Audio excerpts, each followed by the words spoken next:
Say hello to the Merge 6-DOF Blaster.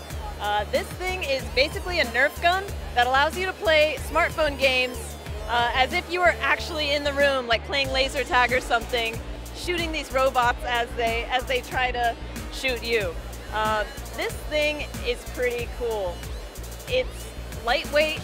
It has 4 different triggers, so you can zoom in, you can reload at the click of a button, right back here.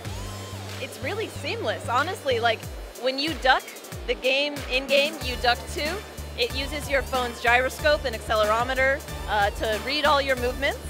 So far, Merge has made a demo game. It looks a lot like Super Hot if you've ever played that.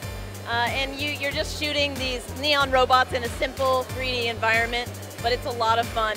And this thing is going to be open to developers. So using things like Apple's AR kit, developers can create experiences that can then be thrown onto the gun, and you can play different types of shooting games or whatever else you want. The Merge 6-DOF Blaster is going to be available this summer, and it probably won't be more than $50. That's what developers are saying. And this looks like something that I would play with my nieces and nephews like all day.